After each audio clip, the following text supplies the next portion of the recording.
Hello, everyone. My name is Audrey Kim, and I am a current junior from California, USA.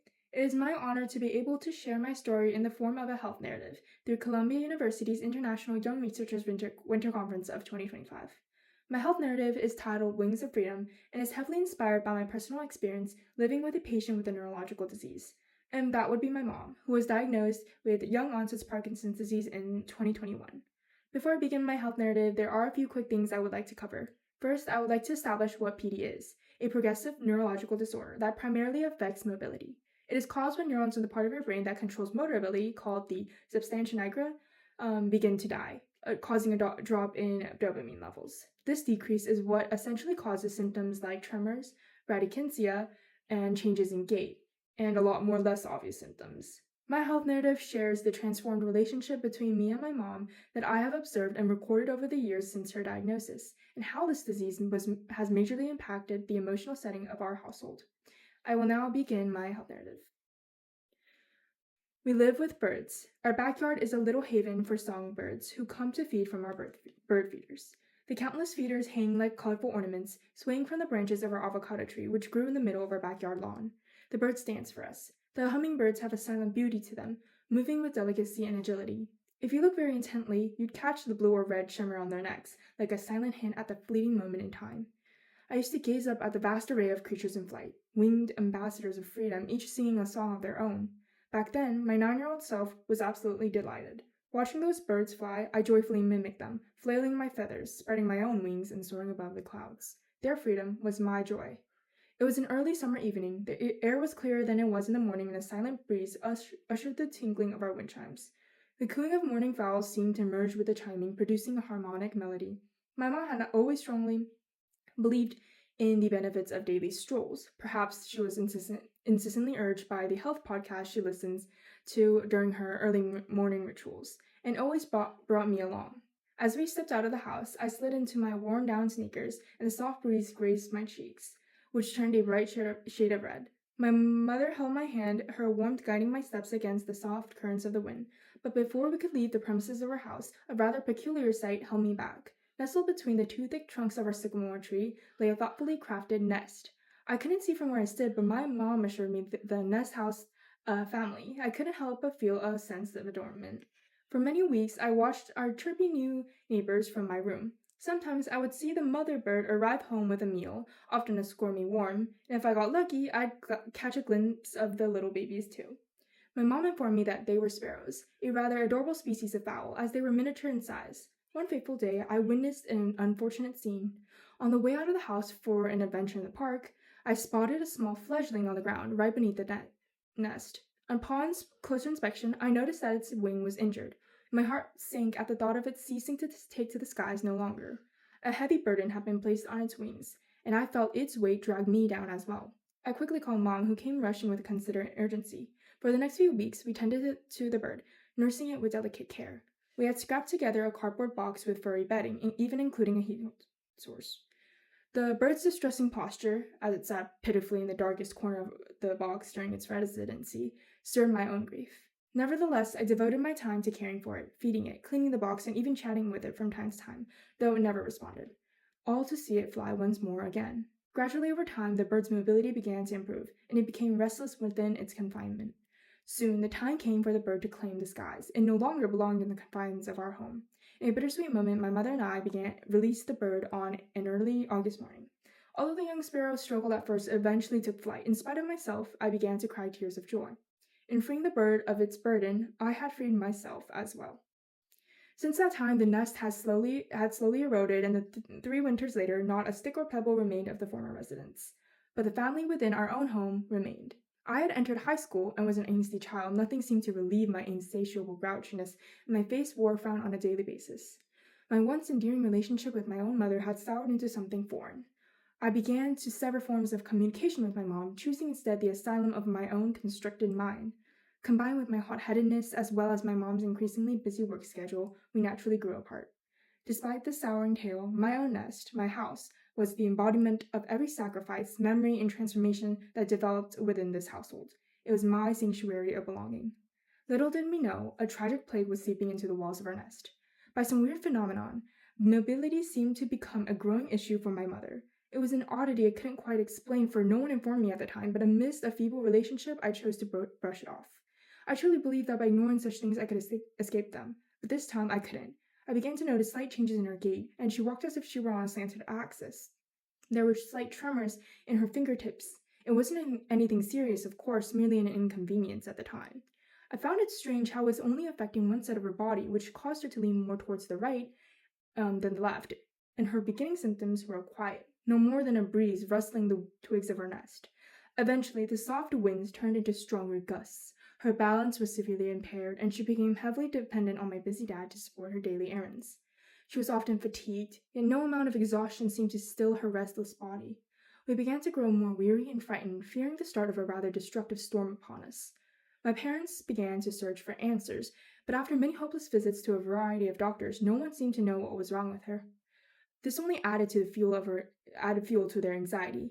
The winds howled outside our nest, stirring our feathers and whipping at our sanctuary. Finally, my parents decided to visit a neurologist, much to my utter confusion. How was a brain doctor supposed to give us answers for a mobile dysfunction? Confined by a stubborn urge to remain silent, I refused to partake in insensitive conversation, so the reasoning for my mom's condition remained unknown to me at the time. As the days passed, the air grew heavier, charged with unendurable tension. My mom's tremors grew worse, as if an inferior being had taken over her body, tearing and ripping her from her core. Shadows seemed to engulf her face, and her eyes held a certain fear of impending doom. The roaring tempest now whirled in her nest, tugging at her feathers and screaming in our ears. My mom was experiencing a tremendous slowing in her movement, as if she was trudging against a tornado, nearly succumbing to its grasp. One night, amid the harsh span of the storm, I was grilling away with my studies when suddenly I heard my mom's strained cries. Momentarily putting aside my stubborn moodiness, I ran to her room, where I found a body lying in the dark. It was eerily quiet, and I knew the storm was truly at its peak. I can't move. I scrambled around in the dark to hold her hand. I can't move at all, she whispered, but the impact of her words made my heart sink. Deep down, I knew her body no longer bent to her will. I knew something was wrong with her. It was clear as day. The world was spinning out of control, and looking at my mom's miserable condition, her eyes told me that she was being dragged down by some force, not being able to do anything but flail around, grasping at nothing, utterly consumed by roaring winds as she fell down a boundless void. At the moment, I felt driven to the edge of the cliff too, but I held on with all my strength. And yet, out of the silence, she whispered the loudest declaration: I have Parkinson's disease. With that, she struck the rocky bottom of the cliff, and the safety of the nest slipped into a far-off haze. Ultimately, all the symptoms, the sleepless nights, and the uncontrollable shaking were all a result of a neurological disease. Parkinson's disease, or PD, is the loss of pigmented neuron in the substantia nigra, the part of our brain that controls mobility and reward systems. Since this part of the brain is responsible for dopamine production, the loss of nerve cells can make a significant impact on dopamine levels, leading to motor dysfunction. So essentially, my mom was losing the ability to produce dopamine normally. Unique to our circumstance, though, my mom in particular had young onset Parkinson's disease, or YOPD. Those with YOPD tend to have different family and societal engagements compared to those with late onset Parkinson's disease, as they are younger, and the usual age range for PD is around 65 years of age. My mom was not retired, she wasn't old, and she wasn't supposed to spend most of her time bedridden. She was a full-time aerospace software engineer who constantly typed away in front of a bright screen. At a relatively young age for a Parkinson's disease diagnosis, as she was barely 40 at the time, she devoted most of her time to managing her work and personal life. This diagnosis visibly halted that flow. She spent an increasing amount of time away from work, despite her love for the job. She could no longer type or write normally, and standing up was physically draining. The disease continued to increasingly sever the joys, in both a neurological and physical way, from her daily life. I could hear a rhythm, a thump of a foot followed by a heavy dragging across the floorboard, a drag after each step. Despite consistently consuming medication, my mom still struggled to bend her body to her will on a daily basis. The medication she takes, levodopa, is an effective treatment used by many PD patients, as it can cross the blood-brain barrier, or the BBB, and convert it into dopamine. It is usually administered in combination with decarboxylase inhibitors to reduce side effects and successfully allow the conversion of levodopa into dopamine within the barrier.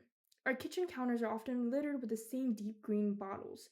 They weren't the soothing kind of green, as their transparent surface only exposed a tragic reminder within. The pills themselves increased in size over time, swelling in proportion to the time since her diagnosis. Treatment begins with smaller doses, around 300 to 1200 milligrams per day, and the recommended titration schedule is to increase the current dose 100 milligrams every few days. Daily intake, usually in the mornings, of this medication has led to increasingly alleviated mobility for my mom. However, it is to say that the tremendous effects of levodopa are limited. My mom still staggers arduously to the kitchen, legs as reactive as snails, and strength depleted from her thin hands. A combination of bradykinesia and rigidity may also lead to some other features of Parkinson's disease, such as micrographia, which results from the inability to write with proper precision. Additionally, the term motor fluctuations refers to the on and off times that PD patients experience, describing the periods of relatively good and poor motor functions, often correlating with higher and lower levodopa concentrations in the brain's periphery. Out of all the curses my mom had to bear, the most dire one was full tilt instability. Some days she moved with the ease of anyone else, and some days she lay in bed, a mannequin to a life that seemed to be unfolding too slowly before her. In fact, a few months ago, my mom was speaking on stage when she found herself in the most unfortunate circumstance. She suddenly froze, unable to move, struck with a sudden fear of falling over any moment. She stood inanimate, legs frozen in place, arms locked by her side, yet her mind felt every eye on her as a surging fear slowly consumed her. This is a common occurrence for some PD patients, as they tend to freeze when faced with certain stimuli. However, it has become apparent to me that Parkinson's is a fierce battle, one that impacts not only the patient, but also the caregivers and the closest to them. Recent research highlights the immense impact individuals may feel as they assume the role of caregivers for a patient close to them, whether it be physical or psychological. These studies explain that psychological effects of negative emotional responses, especially experienced by caregivers, can often arise from anger at their current circumstances. But various responses are heavily influenced by the perspective of the family on providing care. Many caregivers from the results of the study prove that continuous burden can start to cause problems if not met with a positive coping mechanism. As PD is a progressive neurodegenerative disorder that requires years of considerate care, caregivers often go through varying stages of these mechanisms that affect treatment. Shortly after the announcement of her diagnosis, more than anything, I wanted to see my mom find joy despite her struggles. Determined to become fuel for her spirit, I set aside my inner pessimist self, hoping to glimpse a brighter future in this way. I defined my coping mechanism as cognitive reconstruction, cultivating a healthier acceptance of our circumstances to move forward in a more cherishable way. I've come to realize the fleeting moments with my mom that I've taken for granted. Now, during her on times, we often take slow strolls around the block. Flocks of birds whistling in tune with the wind soar above us, our hair catching in the breeze. The uneven rhythm of my mom's limping gait fades beneath our laughter and joyful conversation. It has come to my attention that in guiding my mom towards her freedom, I had found my own as well. As of today, less than 1% of the population struggles with this progressive disease, with 90,000 new cases each year. Yet the prevalence increases with age, with the majority of the 1% affecting the population above 60 years old. Every year, millions of people lose freedom over their own bodies, overpowered by an uncontrollable force that dictates their every move. While Parkinson's lacks a definite cure to this day, evolving research and powerful testimonies constantly chip away at the weight of the disease. I've come to realize that there is overwhelming power in being there for loved ones, as one mere presence can be a comfort to the heart. A positive perception of the situation and adaptive coping mechanisms can profoundly shape the lives of both patients and their caregivers. As my mom and I walk towards a more hopeful future, I hold the belief that families can foster incredible mental resilience for patients, becoming a source of healing that allows broken wings to soar toward the horizon once more. And these are my references and sources. And I would also like to add that a lot of my sources and information from the health narrative come from testimonies and personal interviews that I conducted on my relatives and parents. Thank you for listening.